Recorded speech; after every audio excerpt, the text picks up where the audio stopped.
great day, attractive thinker. Dr. Toni Hatton here, your Break the Cycle specialist at theattractivethinker.guru. I am delighted to be back here with you. I am certain that you are enjoying these episodes. We see you all out there. Please remember to comment on the videos. We would love to hear from you. We definitely do respond. We don't have a team to respond or an assistant that's responding. We are personally responding to your comments.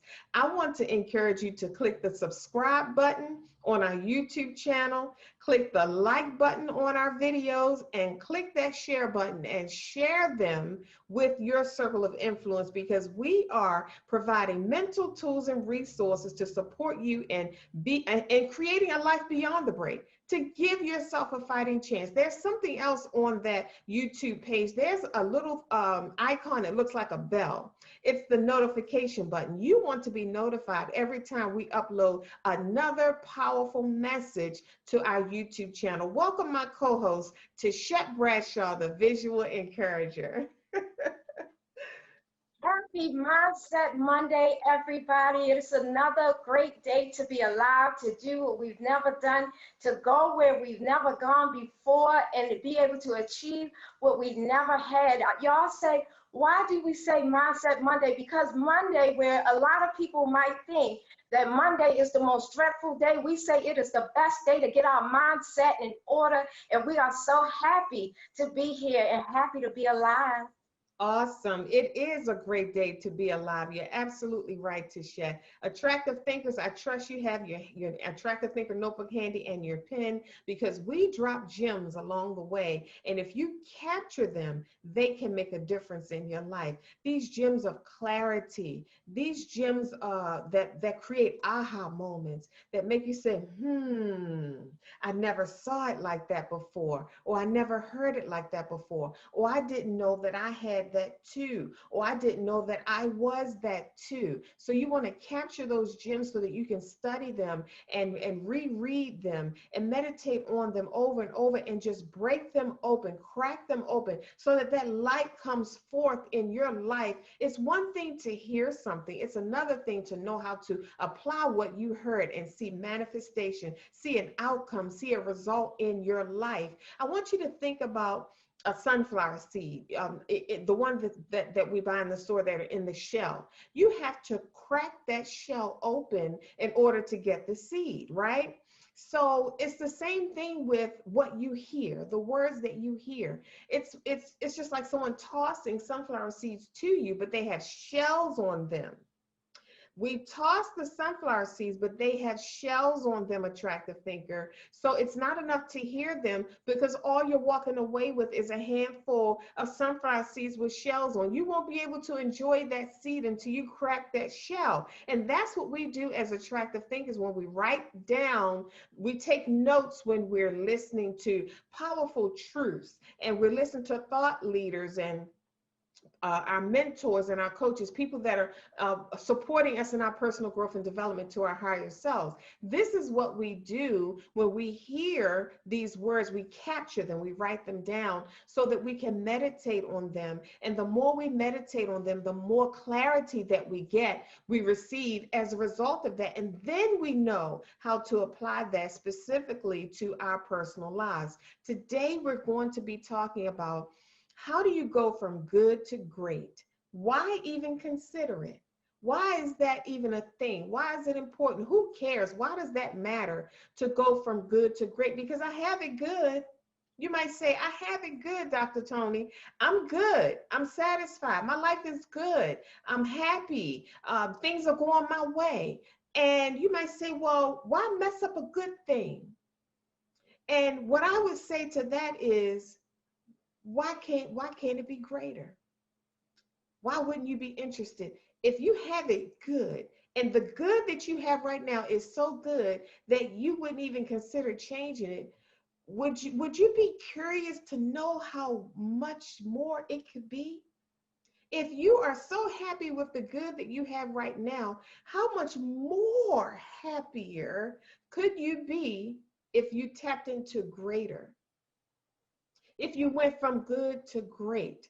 And I'm reminded, there's a scripture, you may have heard it before as well. I came that you might have life and it more abundantly. How about that? Just having life wasn't enough. It's not enough just to have life. You want it more abundantly. So if that's why he came, why not look for, why not anticipate, why not go for the great? Why not be curious? Because I know you as an attractive thinker, you're like us, me and Tichet. We're curious. We want to know what's out there. We want to know what's more than what we have. We want to know the meaning and the fulfillment of the more. I want you to think about it. Yes. Just consider it. I have it good, but are you saying, Dr. Toni, that I can have great? To shed, enlighten our audience about, enlighten them about what great may even look like if you have it good already. See, we were created in the image and the likeness of God. We were created not only to be great, but to have and do great things. You know, greatness is something we all strive for. So that thing that, here's the thing, you just got finished talking about the sunflower seed when you crack that thing open. That's what happens with beyond the break. We celebrate what's inside that seed and take note of what's going on in the inside, and we use it for the best of our ability. We take what's on the inside and we might sow that seed in order to grow other things. You express yourself and who you really are, you get exposed. So that sunflower seed was that perfect example of what life is beyond the break. It's that goodness that's inside. So what happens is when we are going through life and we say, oh, it's good, but you feel that sort of emptiness. You Mm. can't get comfortable in doing what everyone else is comfortable doing. You never could fit in with the average person. You couldn't do the normal stuff. You couldn't get comfortable in mediocrity. You couldn't get comfortable in the routine. You could not find yourself to get comfortable. And for a second, you question whether or not there was something wrong with you, but there was nothing wrong with you. Yes, that's good, but you were called to be great. So if you're hearing this message today, we are just confirming a thing. We are letting you know that there's more to life than what's good. There's abundantly, there's that more abundantly that's waiting for you. There's the greatness that's waiting for you. Being created in his image and likeness gives us access, gives us permission, gives us the ability and the acknowledgement of being, doing, and having great, and stopping at nothing to do that. Living any less than great, you are literally sacrificing your potential. Every time you try to fit the mold of what somebody said you should do, be, you know, if they're not even walking in the shoes that you said you wanted to do. So if you want to be a doctor and you're sacrificing your potential trying to settle with people who don't want to go to medical school, that's not their calling, that is yours. So if you want to be a doctor and you want to listen to other doctors who are there, then yes, you take the wisdom that comes from it. But even with the good wisdom that comes from it, the power that's in you has greatness. And until that seed gets cracked open so you can be exposed to your own self and be exposed to what's in you, what he placed in you, why he looked at you and said, this is my daughter or my son, whom I am well pleased. Why he looked at you and created you and said, this is good, is because he know that he put his spirit inside of you and called you great. So you were designed to live great. Anything less than that is just not good enough. You know, Tishet, you said something. You said he put his spirit in us. That right there stuck with me because that alone should compel us to want to reach for great, to want to experience great, to want to move from good to great. We are conditioned to be satisfied with the good. We're conditioned, whereas if everything looks laid out and in place, then we're good. Not understanding, like you said, we're not cut out to be good. I want us to think about that as attractive thinkers. You already know, if you're like me, you're not wired for the normalcy of life. You're not average. You're not comfortable with mediocrity. Your environment, your encounters, your conversations, your social events, the groups and the clubs you belong to, where you place yourself, even if it's your hobbies or your business or your goals, they're always out of the norm. They're always passionate. They're always driven. You know, people, when you share your dreams and goals, people look and it's like, wow, that's big, that's huge. I mean, your goals are bigger than mine, or man, I never even considered that, or oh, you going to the top. You ever get those responses when you share your dreams, or you going for the goal? Yes, because that's who you are, attractive thinkers. So we cannot allow what looks good to make us feel like it's great. We cannot allow the deception that good brings. Along with good comes a false sense of accomplishment. You get comfortable when you feel like you've been pressing in towards a goal and you accomplish that. Now you get comfortable.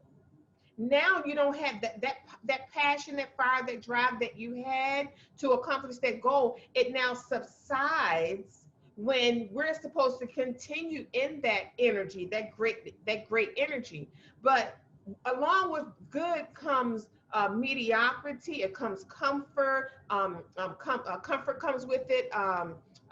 Being okay with things that aren't so great. Or I mean, okay, imagine this for a moment, because this is what came to me to share. I got this visual while you were talking.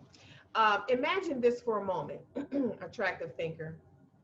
You're in your house and you're doing normal things. And let's just not say in your house. I know everybody's in the house now, you know, we're quarantined, but you're in your house. Let's say, okay, you go out, you know, to the store, whatever, you go out and do what you got to do and go meet some people, or hopefully you're social distancing, you know, the times that we're living in. But let's say you're in your house, you wake up, you do your daily chores or whatever, and you're just moving right along. You go in the refrigerator, you get a bite to eat, you might sit down and watch TV or listen to the radio or finish writing your book or whatever that might be.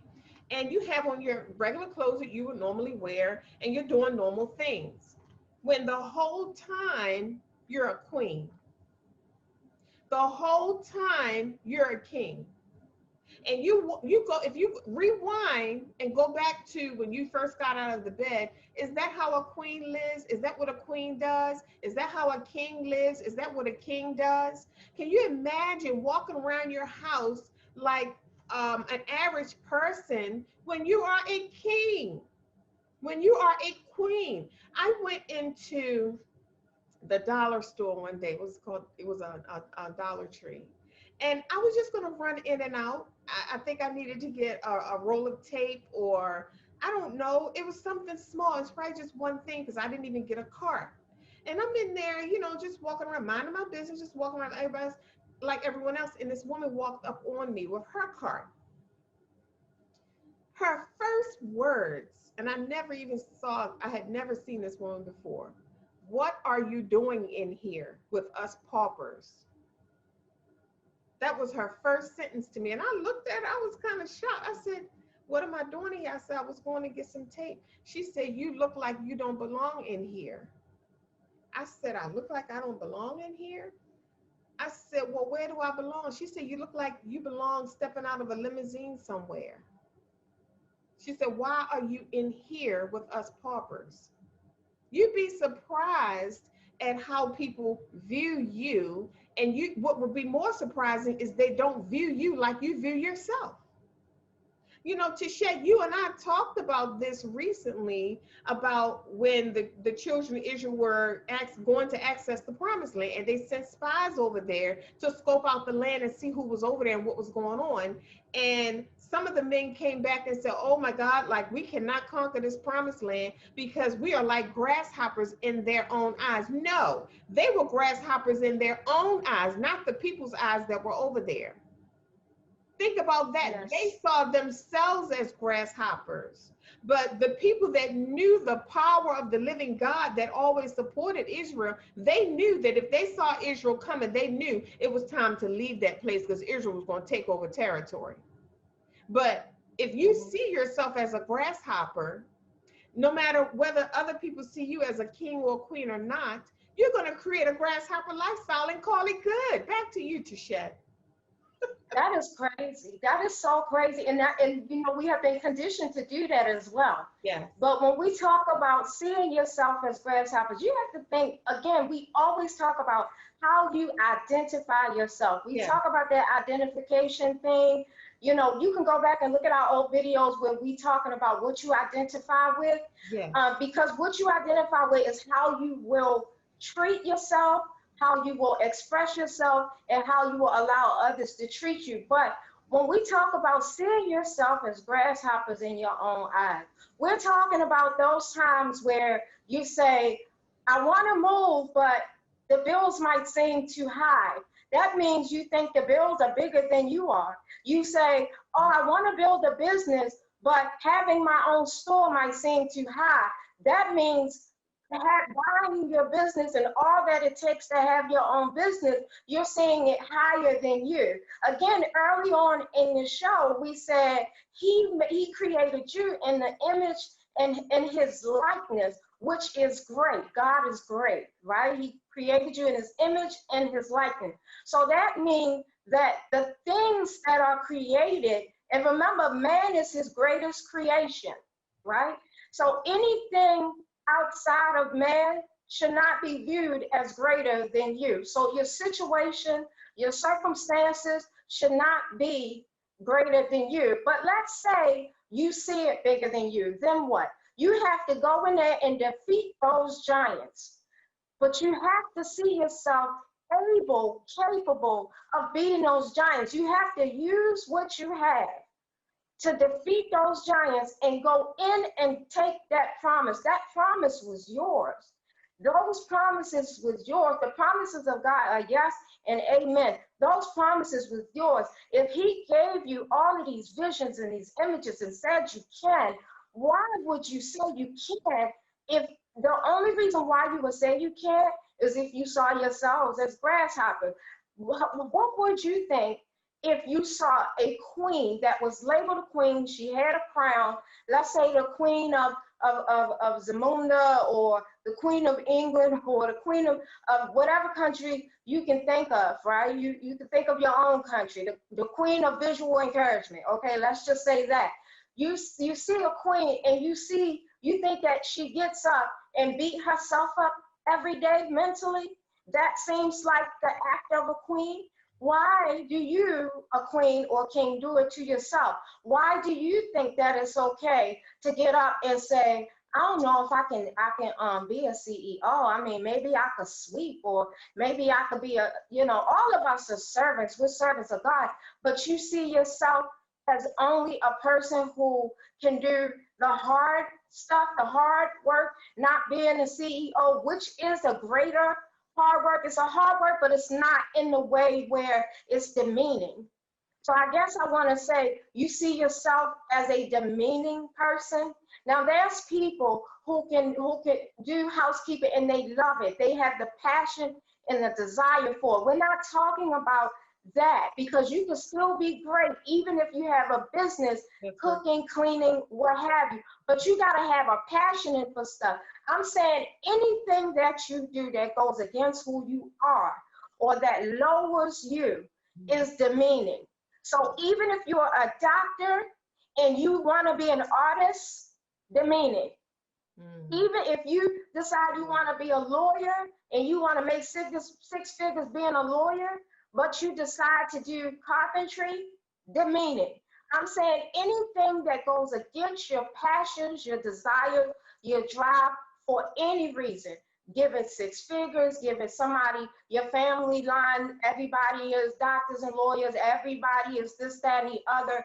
You know, you're trying to fit into the narrative that they've been speaking over you, fit into the story that they painted for you since birth, demeaning. Because once you hear that call, you have to answer. It's your job to answer. You know, once you hear that call, because that shell broke open, the seed is exposed, and now you know that that greatness is in you. Now you have a responsibility. You have a responsibility to allow yourself to be a vessel and use everything that you are. Be great, have great, and do great things. That's what we want to strive to do. So if you are a king and a queen and you identify as that, there are certain things you're not going to allow yourself to do. You're not going to allow yourself to have peasant mentality. And what I mean by peasant mentality in this case, because see, we don't take everything in the physical sense. We got to look at some stuff spiritual.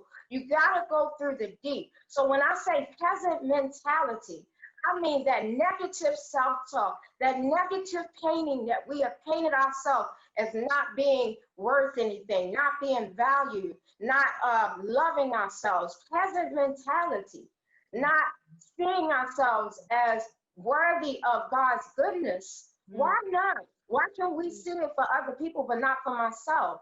How many years have we stumped ourselves from doing it? You can see it for that person and wish it for that person and see that person on top and on high and say, oh, good for them, and celebrate them.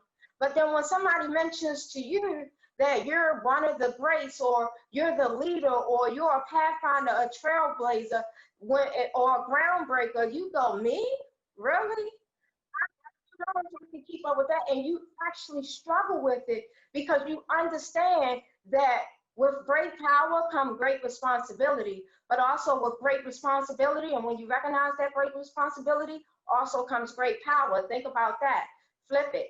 Great responsibility becomes great power, and we all have the responsibility to operate in our power and to operate in our greatness. So I agree with you, Dr. Toni, so much with this. It is about how we identify ourselves. So great analogy. Yes. You know, Tichet, while you were talking, I was taking some notes, and you said something about when you say, for example, but, and when I heard that, it's like whatever comes after that is what we are seeing as the giant. Is that whatever comes after is the thing that we're making greater than ourselves, or we're making greater than what we can accomplish or be, do, and have. So for example, you say, I would move, or, you know, move to another state, or start a business, but so whatever you say after the but, that's the giant, like you said, Tichet, that we're supposed to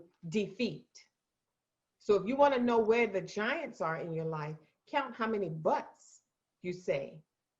How many times you say but in your life, or how many excuses you have, or how many things you think that are in your way. Think about that. Or how many things you think are holding you back. Those are the giants. You don't have to go far to look for the giants. Just sit down, take out your Attractive Thinker notebook, and write down your goals on the left side of your paper. On the right side, write down the reasons, you know, they're really excuses, but write down the reasons that come up in you, that pop up in you, that you feel as though are not allowing you to have that. Now you have a full list of giants that are trying to rob you of your greatness. Now you have a full list of, now you know who you are to defeat. Now you know why it's crucial that you don't get comfortable with the good, because something is trying to keep you from your greatness. Something is trying to keep you from the great. So those things that we deem as reasons, we call them reasons, but they're really excuses. And when you get close, when you start doing your work, you get closer to that, closer to the clarity of that, you'll discover that, wait a minute, yeah, I got it good, but if I can have it great, I want that. If I can have it greater, I want that. Something else you said, Tichet, it reminded me of something. I was listening to one of my mentors the other day, and he was talking about this woman who came to him because she wanted some answers as to how she should proceed with this issue that she was having with her ex-husband not paying child support or something like that. And she just wanted him to fix it. She didn't want jump through no whole lot of hoops. She didn't want to go through no whole lot of changes. She just wanted, you know, this guy to help her fix this issue, lead and guide her in the right direction. And after the encounter, they had their little talk or whatever. She went home and had a dream that She was taking the picture of her ex-husband down off of the wall, and she was putting a picture of God on the wall. So her mentor told her what that means is you have made your source your ex-husband, and you need to make your source God. So when she shifted who she made her source, funds started coming from all different places. But if she continued to think that the only source, the only way for her to get ahead, the only way for her to put food on the table, the only way for her to put her child through school was her husband paying the child support, then she shut the door on all of her other options. The greatness, the flow, the abundance, the provision that wanted to come to her life. And here's the deal. Our resources come into our lives in all different kinds of directions, right? And from all different ways and resources and avenues. I call it in from the north, the south, the east, and the west. It can come from anywhere. It can come from places that I hadn't even considered.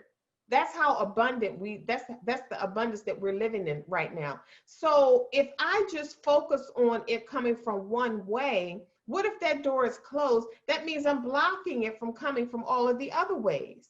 But if you open yourself up to the greatness and not try to direct it or give it instructions, or, just like they were looking for Jesus to come on a white horse, he came on a donkey and they missed him. I mean, think about that. It can come from any old kind of way. And 9 times out of 10, it's not going to come in the way that we can identify it, or in a way that we would identify it as that's the answer. So you have to be open. If you're comfortable with good and you're now open to great, think about this. If you're comfortable with good, you don't even know what great looks like. So you have to be open to it. You have to be aware, and you have to assess the experiences, the people, places, and the things that are coming into your life, so that you will know if this is good or if this is great. Now, here's the deal. If you're comfortable with good and now you're open to great, in order for you to embrace what is great, you're going to have to let go of what is good. You have a relationship with what's good. Now you got to be open to developing a relationship to what's great. If you're at good, you don't even know what it feels like to be great. So you have to be open to that. You have to be willing to experience that. You don't have to know what it is. You don't have to know what it feels like. Just the idea of something being greater than what I currently have or who I currently am. Even us as attractive thinkers, you should always want to be greater. You should always want to be more. Because as soon as we stop wanting more is when we stop living. As soon as we stop expressing, as soon as we get comfortable where we are, life stops right there.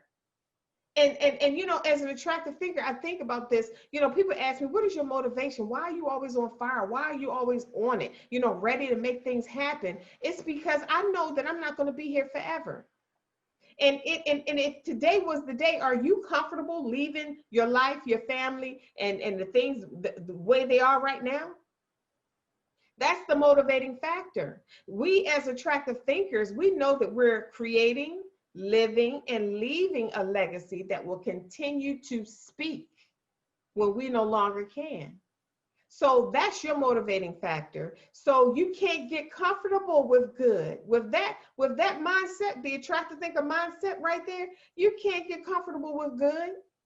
Knowing that there's greater out there, you can't get just the mere fact that there's greatness out there, that I could be greater, I could have greater, I could do more.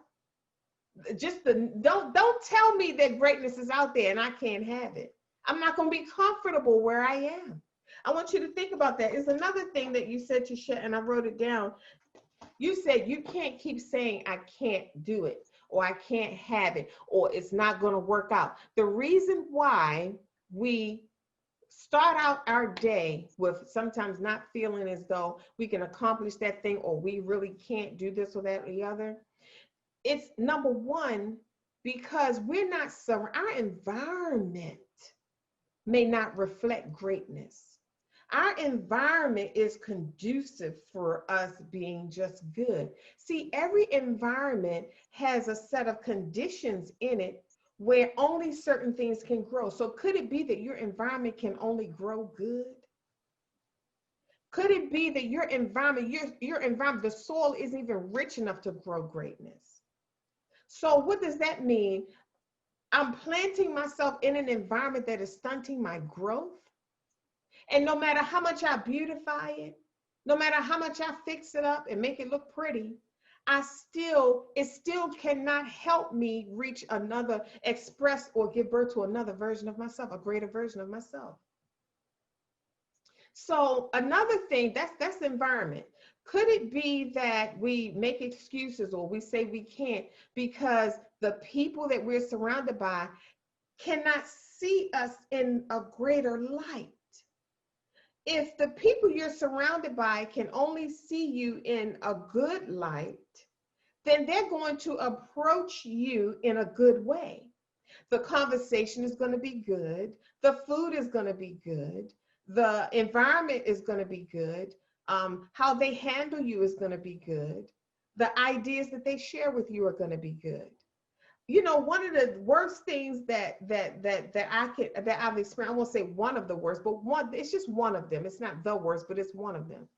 I can't stand sitting down to eat a meal and it just tastes good. That's a waste of my taste. It's a waste of my body, my health, my attention, my time. If I'm gonna sit down and eat a meal, it has to taste great. What's the point in going to a restaurant or hiring a chef to come in? And I've done that before, hired a chef to just come in and fix me a meal. And if it's just good, I could have did that by myself. You know how you hear people say, I can do bad all by myself? I can do good all by myself, attractive thinker. I'm in pursuit of greatness. I'm in pursuit of being greater. I'm in pursuit of shedding the good Toni and giving birth to the greater Toni, because we are endless beings. There's no end to us. So don't you dare get stuck with being who you currently are, because if there's no end to you, do you know how many more versions of you there are to manifest in your life, to embrace? How many more greater versions there are of you that you haven't even met yet? That greater version of you, he or she don't wear their hair like you're wearing your hair right now. They don't have that conversation with who you're having that conversation with right now. They don't even eat what you're eating right now. They don't live where you're living at right now. They don't walk like you walk right now. There's a greater version of you that you haven't even considered, haven't even met yet. And we're here to support you in giving yourself a fighting chance. Back to you, Tichet. You know, the experiences that we have, I mean, you just said so many amazing things. The experiences that we have exposes the ever evolving us. So that person that you're talking about that we're getting exposed to and we don't even know them yet, the experiences that we go through in life, it exposes a different parts of us each time, every time. Because think about it, every time you have gone through something, it exposed strength, it exposed new wisdom, you learn more lessons, it exposed new desires, because again, we talked about if you know what you don't want, it exposes what you do want, right? So it exposes that you could do something greater. Sometimes experiences will let you know that it's time to shift from good to great. You also said another thing when you talked about being planted in our right environment. See, that soil, when we talk about being good, that would say, take a seed, put it in soil, and watch it grow. We're saying great is take the seed, put it in rich soil, and watch it grow. Because that's a different growth when you are in the right environment, when you are in the right soil. It takes away from the hesitation. It takes away from you being hindered. It exposes the real you when you are in the right soil. So we're not just happy to just be planted. We want to be planted in rich soil. And that's the thing. If you don't know the difference, you'll allow yourself to stay in the comfort zone. What is that comfort? We have to break out of that comfort zone, because that comfort right there, that's the good. We're saying break out of that comfort zone in order to become great, because growth sometimes will cause growing pains. So you could feel the stretch. Growth caused a stretching. When you were growing up and your body was shifting and shaping, you could feel a lot of it. Some you couldn't tell, some you can. So we're not saying you always have to go through pain in order to expose who you are. We are saying there are experiences, wisdom, books, songs, people you talk to, words. There's a spirit that's speaking to you that will allow you to be exposed to yourself every given day. You know, we don't always have to apply tears of pain in order for you to have something greater. We're saying when you surrender yourself, when you allow yourself and see yourself not as grasshoppers, but as great, you open yourself up to experience more, to become more. You open yourself up to receive so much more. You open yourself up to that rich soul we was talking about. So another thing that you were talking about, your source, when you talked about that story about she made her ex-husband her source.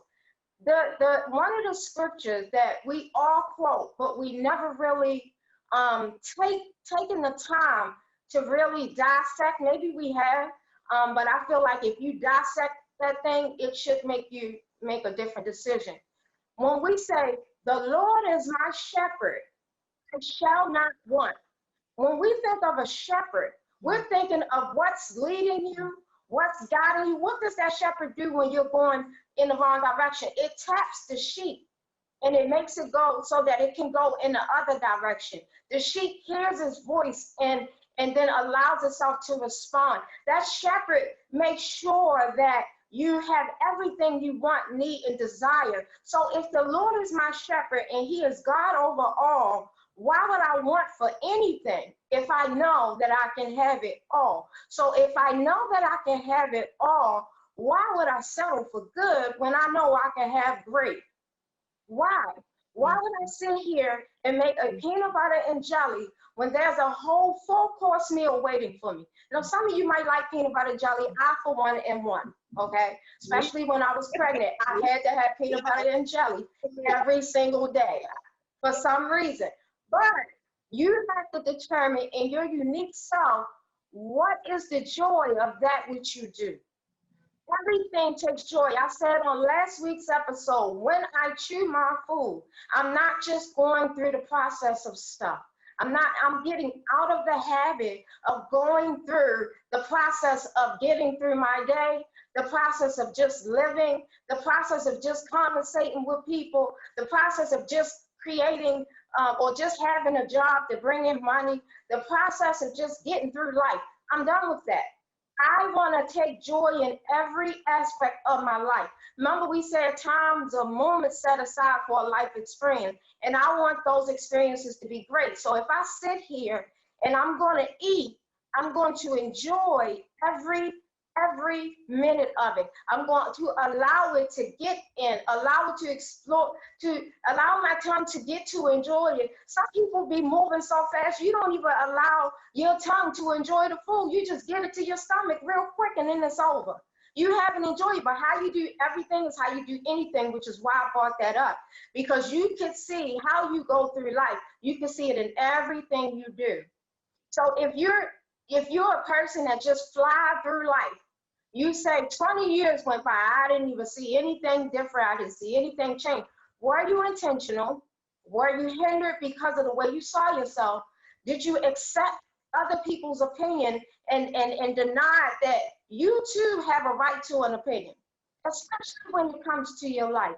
And what you think is of value. We suppress our thoughts because we say, oh, we have to have all this physical evidence that says our voice matters. No, our voice mattered from start. Your voice mattered from start. So when you start accepting other people's opinion and suppressing your own voice, how can you shift from good to great when they're telling you just be good? They're saying just be good. You should be grateful and thankful for what you have. I am, but there's something calling me and I can't ignore that. There's something that's keep lighting my fire, and I can't ignore that trying to get comfortable, staying in a comfort zone. So I have to at least owe it to myself to see what this is, to see what this thing calling me, to see if it will expose a different part of me I never met before, to see if it is rich soil that's saying, hey, come be planted in me and let me allow you to be fruitful and multiply, to see if I can have all the things that I can imagine, to see if I can become the first woman president or the first Black president. I'm talking about like Barack Obama, the first Black president. He had to have seen himself be able to do that in order for him to run seriously. And we saw that he did that. He did that. And there's so many of us who can also do that. So we have to understand that how we see ourselves is a start. Understanding what's in us is another.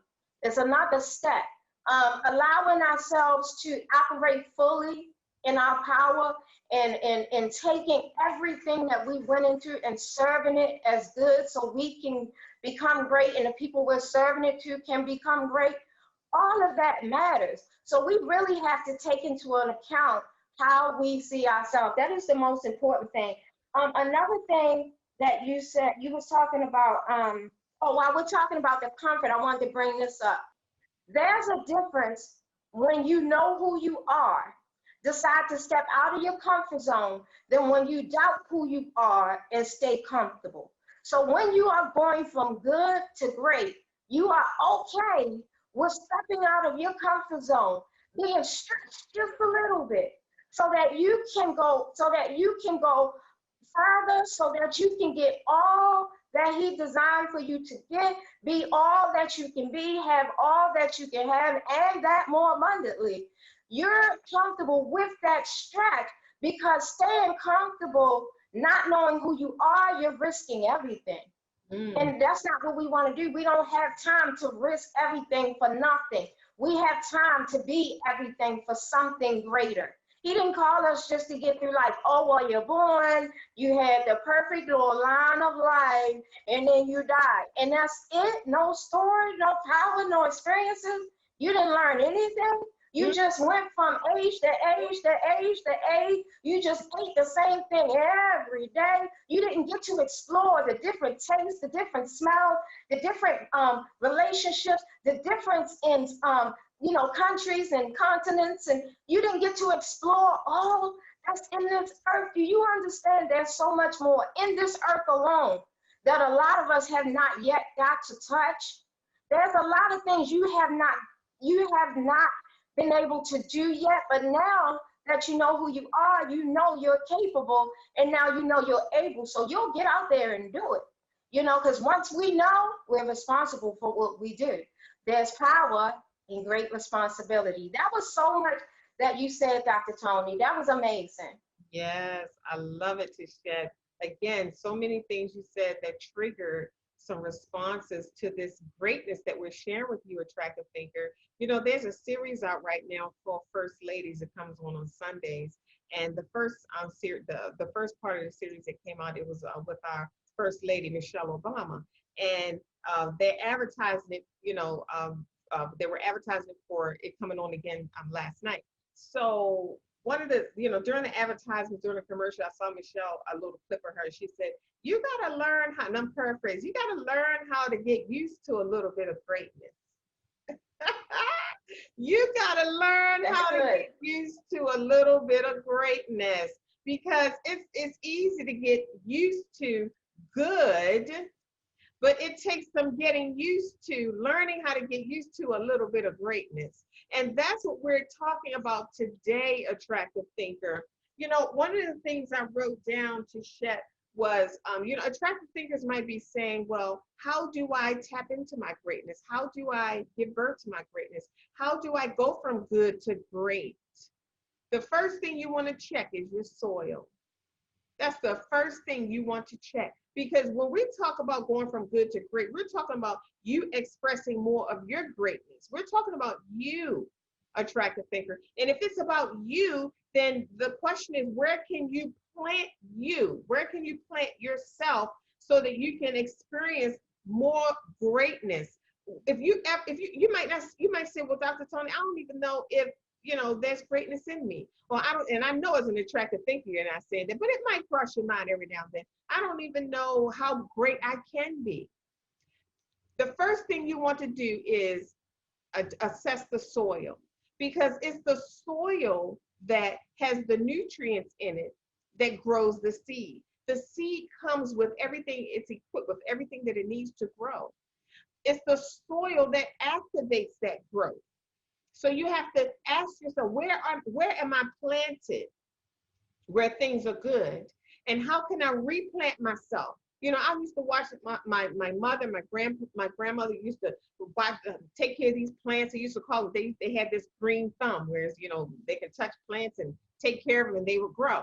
And I watched them uproot a plant, take it out of the entire pot and put it in a bigger pot. And I used to listen to the little, how they talk to their plants. I used to listen to the little things they were saying. Oh yeah, baby, it's time for you to come out this pot. Look like you done outgrew this pot. Oh, look at all these roots. These roots can't go anywhere else. Oh, look at this beautiful little leaf. Well, let me cut this little piece of this brown leaf off so you can grow. Let me get these weeds out of here. Oh, look at that. Oh, I got some rich soil now. So I'm going to put this soil in here. And they start patting the soil. And then they put the plant in time. Then they start on top of that soil. Then they start putting soil, rich soil around that plant. Just pouring all the, and you can see the richness in the soil. And you look at the soil that the plant was in, and it's dry, it's light brown, it looked like maybe a little bit cracked or old, but this rich soil is dark and it looks alive, it looks nutrient dense. And they put this plant in there and they pack the dirt in around it, and then they put water in it and they sit it out in the sun.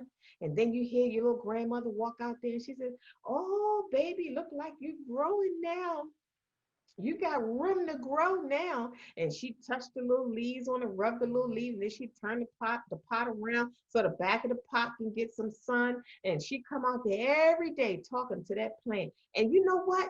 Not one day, not one time did I hear my grandmother say, oh, I'm not going out there to look at that plant. I put it out there, but I don't know if anything won't grow. She had an expectation. It was a confident knowing that once she repotted, they call it repotted, when she repotted that plant, that it was going to grow. It was a guarantee that it was going to grow because now it had more room for expansion. So if you want to see how great you can have, how great you can be, and how much more greatness you can bring into your life, just start assessing the soil. And it might be something as small as, because I remember times where, because I'm a very creative person, I sew, I crochet, I used to make dresses for weddings and proms.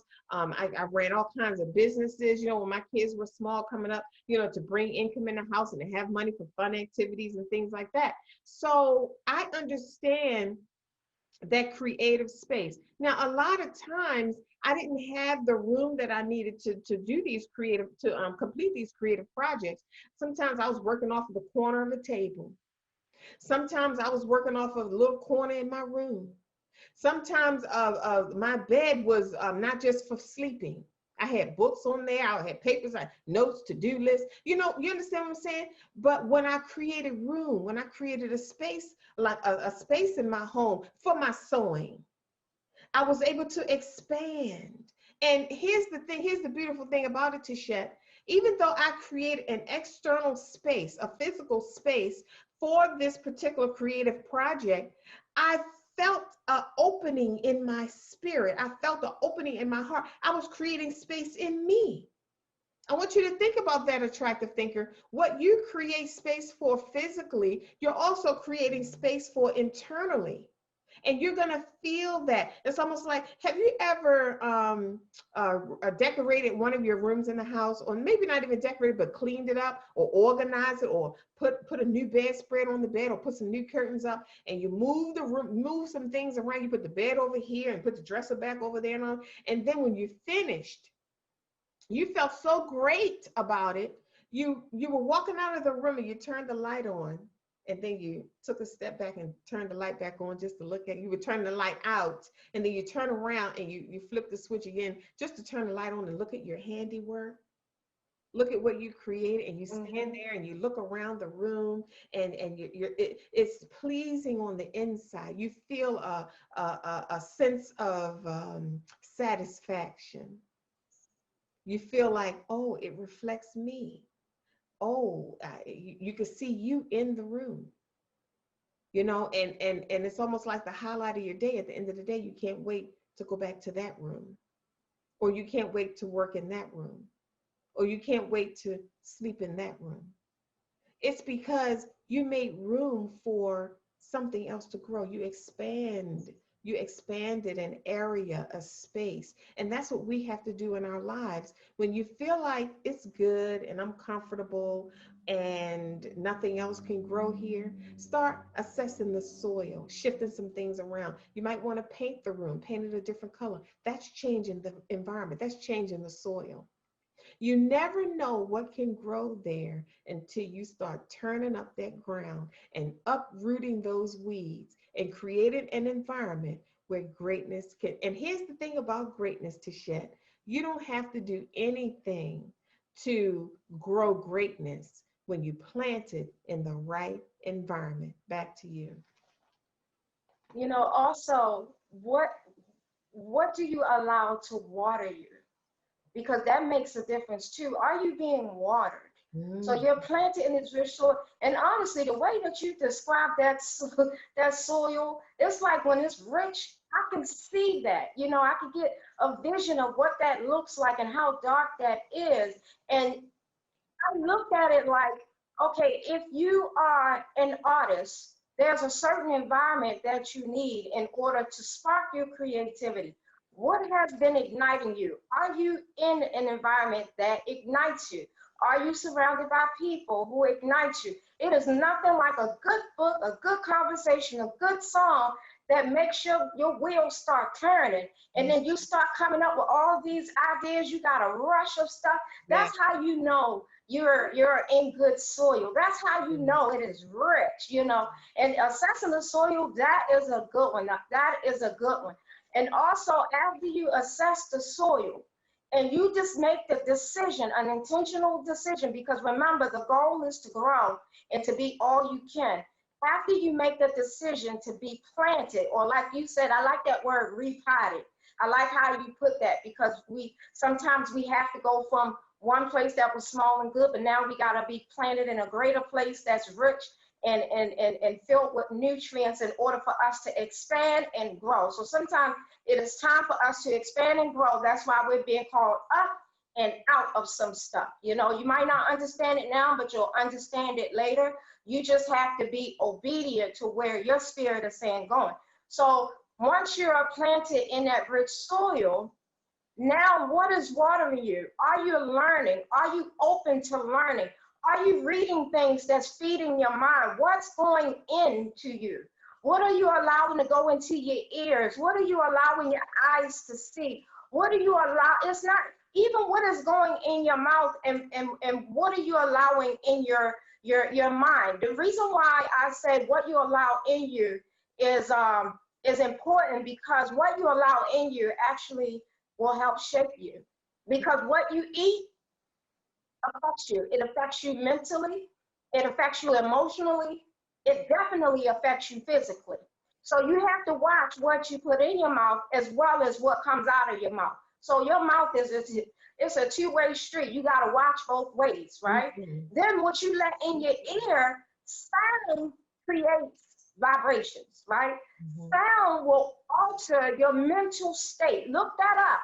It will alter, a certain sound will alter your mental state. So what you're listening to, whether or not you are listening intentionally or just hearing it by happenstance, it will shape you. You listen to them sad songs and tell me if you were okay before you turned the radio on, and now the radio on, now you crying. Mhm. What was that? That wasn't coincidence that you started crying after hearing that song. That sound created some type of emotion for you. There could be some songs that you don't even know that is connected to your childhood, that might be connected to an ex, connected to a school, connected to something you might miss. It might have been a good time and you might say, well, I missed that. And you might feel that nostalgia.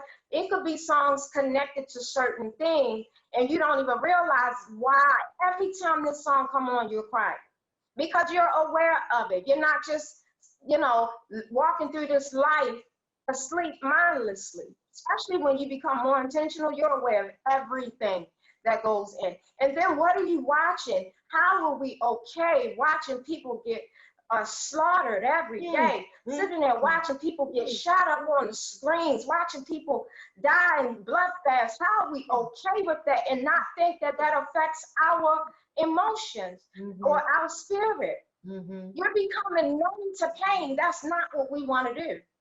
You watching pain every day, you watching these shows, oh, that show was good, and he cheating on her and had a baby by this one and then cut this one up and shot that one, and you're watching it, and at first it gave you the shock factor, but the more you watched it, the more you became numb to it.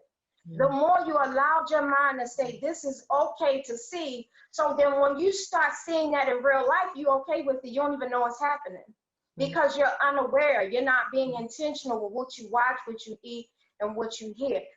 Sense of smell. Did you know that there are certain scents that can lift depression? Did you know there were certain scents that you could use that could alter your mood? Who knew? When I was going through depression, that was one of the things that I learned. There were certain scents that I could use that would lift my mood when I was having a dark time. I didn't know. I was mindlessly going through life, but once I became intentional, I became aware of everything. And then what's going in your mind? When I'm reading books, I am careful of what I'm reading. I'm not reading just to be reading stuff. I'm not doing anything just to be doing something. I'm doing something, I'm intentional with what I'm doing. You know what I mean? So I am careful of what I'm putting in my mind, what I say it is okay for me to think. And so this is one of the things that I taught my daughter. I said, you have to be careful about those things that you watch at night. You have to be careful because you have to deal with the consequences of that. Because like me, she's intuitive. Like me, she senses things. So she has to protect her spirit at all costs. You can't sit there and watch that stuff and think it's not going to affect you in your sleep. Because it's entering into your subconscious. What do you think is going to play out when you go to sleep? And if you have a nightmare, what do you think that's came from? You saying that it was okay in your awake life to watch this, see that, and not address it. So now when you sleep, it show up where your mind thinks it's manifestation because you don't even realize you're asleep. You're having those vivid dreams. So what you water yourself with matters, and that's what you allow into your life.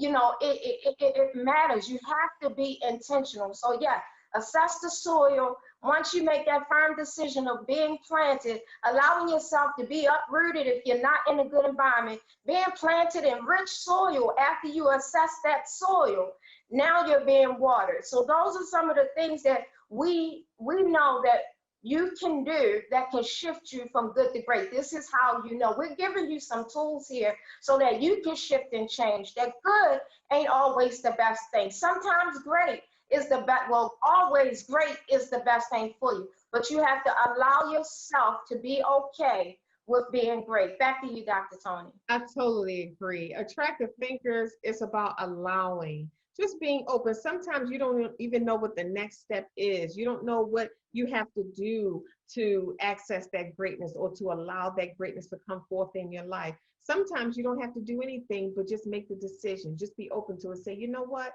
I'm open to it. I'm open to experiencing something I've never experienced before in a great way.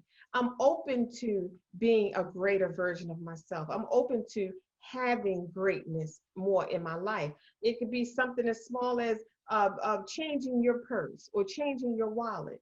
You've had that purse or wallet for 10, 15 years.